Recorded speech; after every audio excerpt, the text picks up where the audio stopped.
75. Moral licensing. Hmm. Moral licensing. Hmm.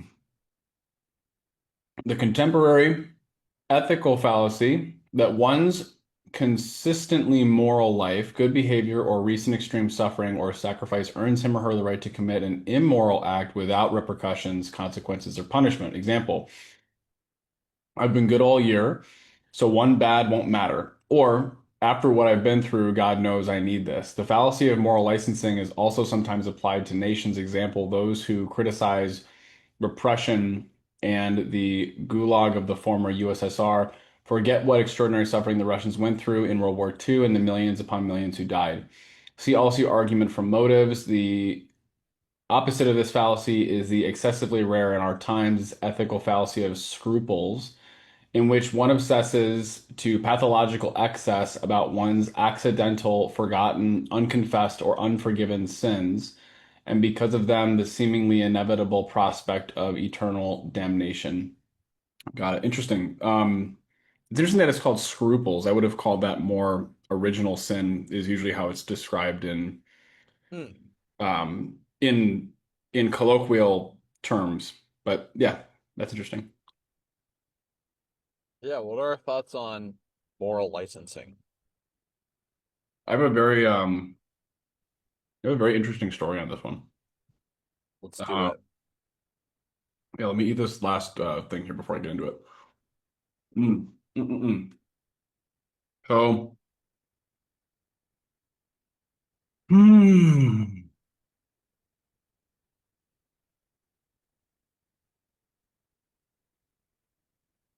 I'm gonna try to be as delicate with this one, but also as truthful as I can. It's not my story.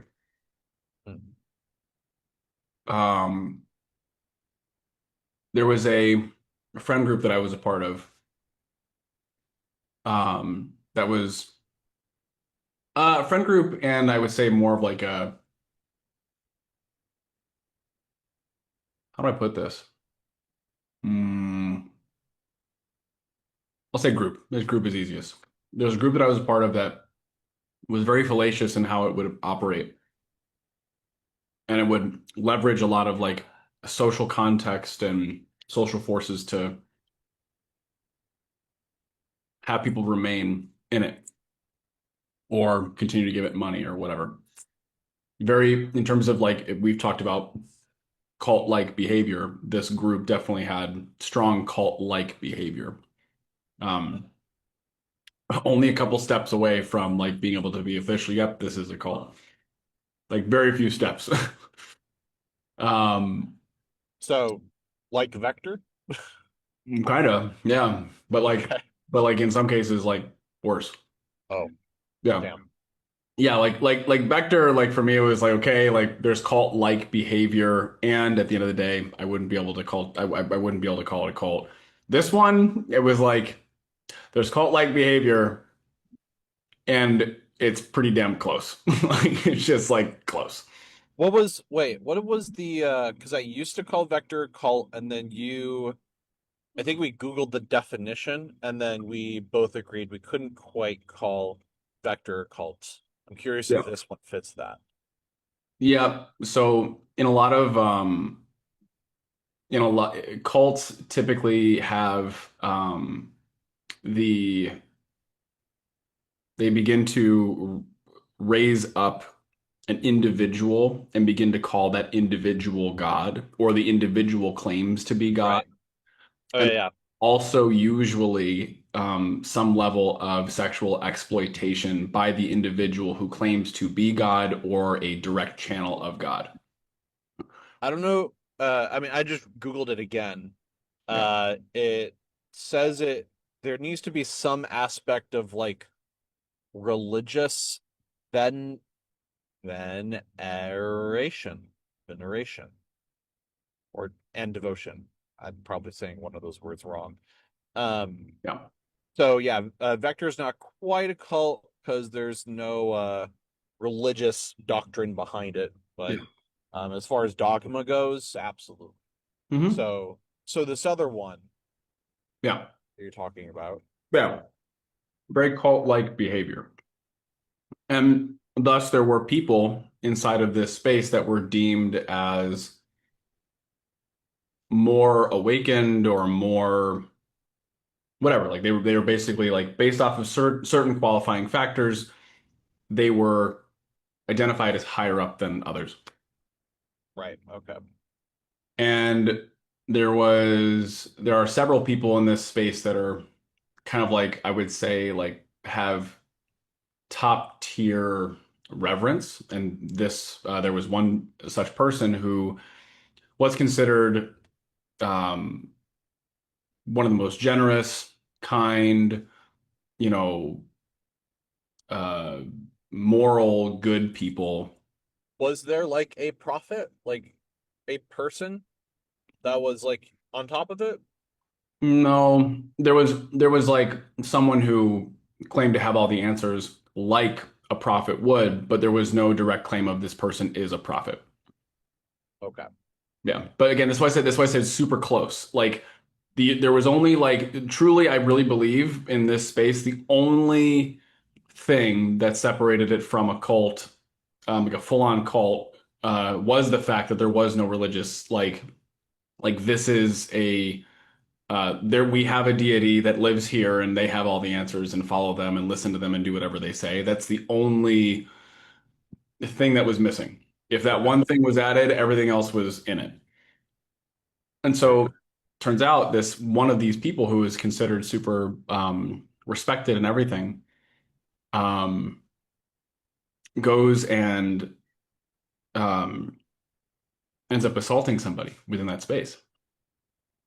And really fast, because this community knew both of the individuals involved. The news spread quickly, and um, very fast. Uh,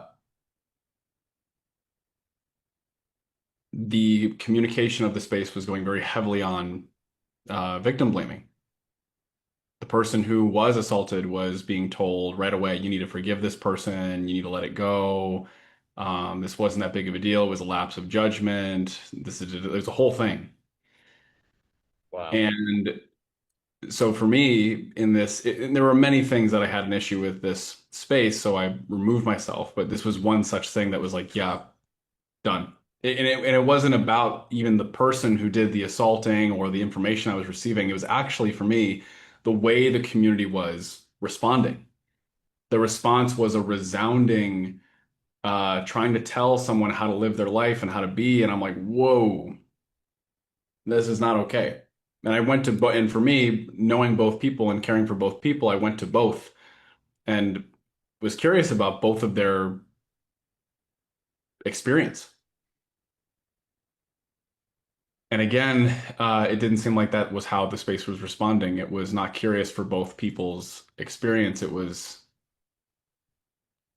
we side with the person with more power in this situation, is how it was shaking out.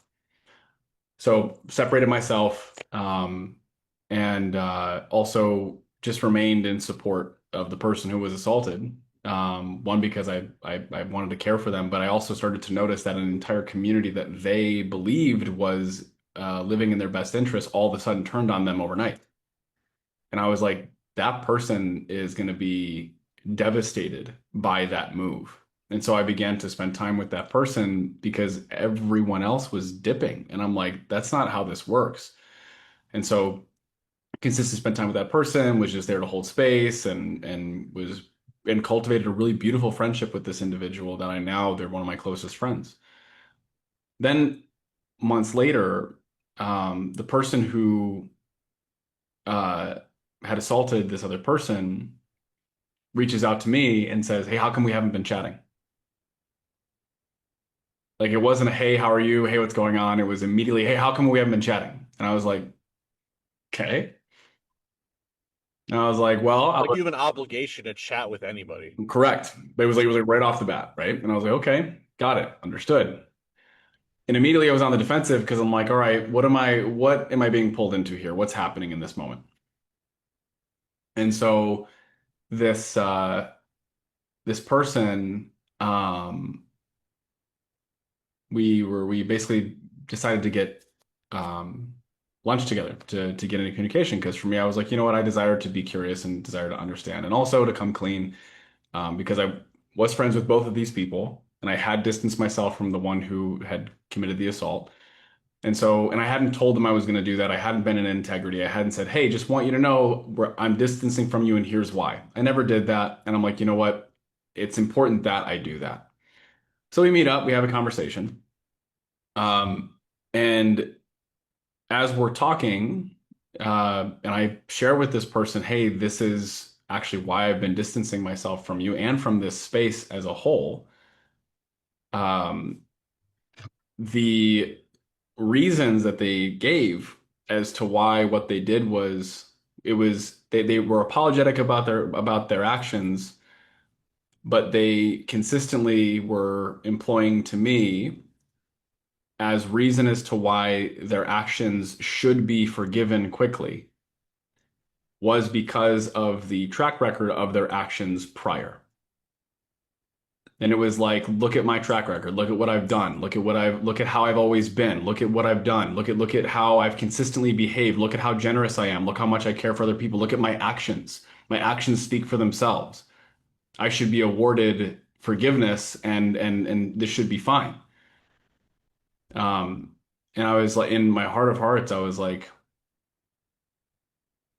I don't, I was genuinely like, I have to, and this is an interesting thing because I think this is important for viewers in this is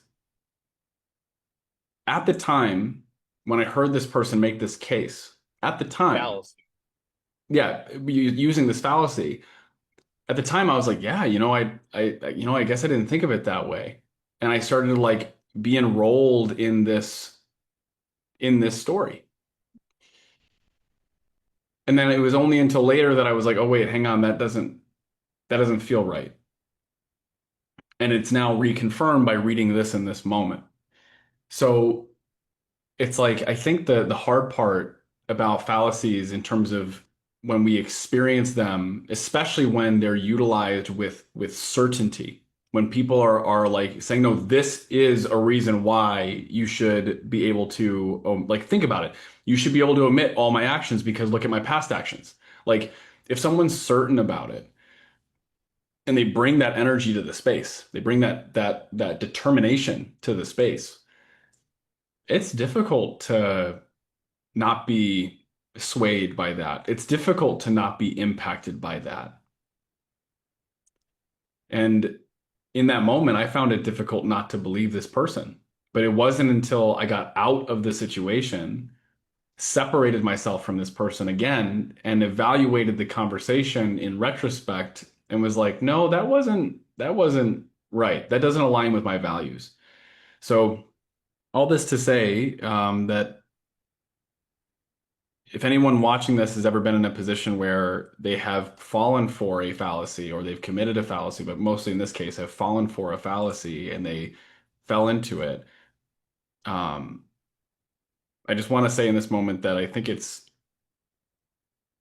there's a reason that Bryce and I are going through this list is because it's difficult to discern between truth and fallacy in the moment, especially when people are so committed to and certain about the fallacies that they're trying to enroll others in.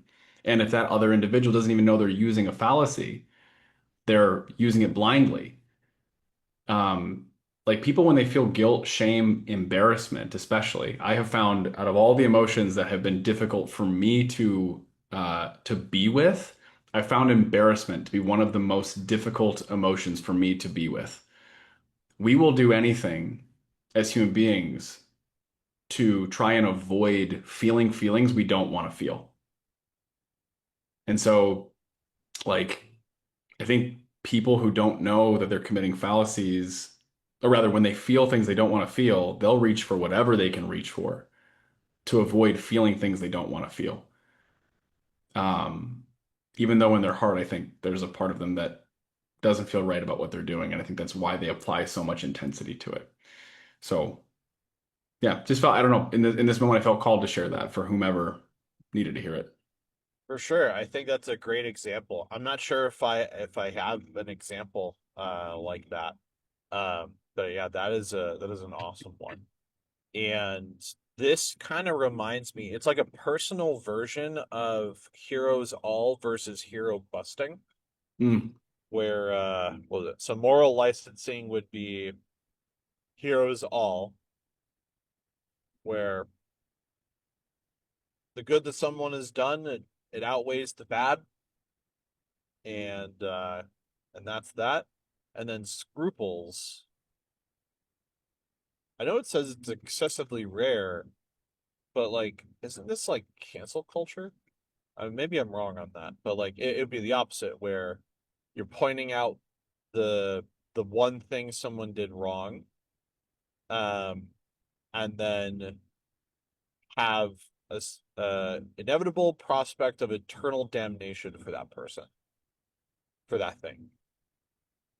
Yeah. I don't feel like that's It's like excessive. spiritual cancel culture. Say that again. It's like spiritual cancel culture. Yeah, yeah.